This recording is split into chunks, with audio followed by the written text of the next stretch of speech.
Welcome to the news at 10 on this Halloween. For many of you watching right now, rent is your biggest burden.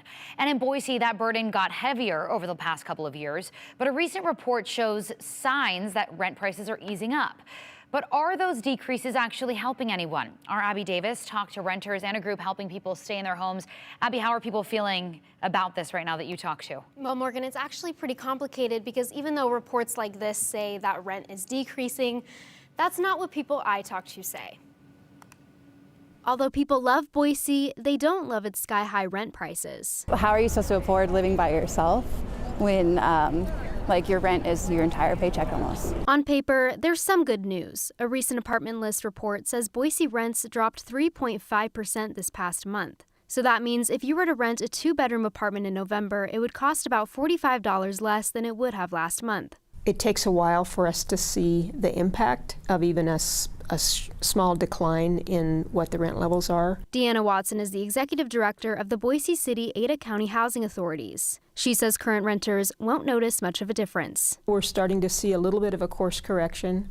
It's not anything close to returning back to what it was even a year ago. Locals agree. I would say our rent is actually up $200 since we moved in. Tyler Thompson moved to Boise 5 months ago. He lives in the North End. It's a 2-bed, 2-bath, and it's $2,200 a month. While experts say rent is now dropping, it's still significantly more expensive than before the pandemic. Apartment List data shows the median rent for a one-bedroom apartment in Boise is a little more than $1,100, while median rent for a two-bedroom apartment is about $1,300, which is almost a 37% increase since March 2020. They haven't yet come back down to that, and they most likely never will. Watson says any decreases in rent are offset by other rising costs. If you look at inflation, you look at what our grocery prices are, what our gas prices are, those kinds of things, pretty soon, whatever advantage they might have found in the rents coming down has been offset by the increases in the other costs that they don't have help paying for. There is rental assistance through organizations like Boise City Ada County Housing Authorities. But Watson says they're only able to help 20% of people who need assistance.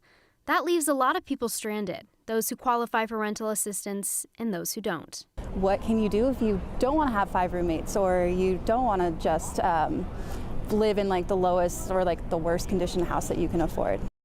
Watson says the money Idaho got during the pandemic for rental assistance is now running out, and she doesn't know what will happen then. So, Morgan, this is really an issue affecting people of multiple socioeconomic classes, even though rent is seemingly decreasing a little bit. I mean, I can't even tell you, Abby, from 10 years ago when I first, graduated and to what it is now, a lot of people are making that same income and they just can't afford to keep up. Yeah, no, it's really not. Wages aren't keeping up with the rent increases. Yeah. All right, Abby, thank you.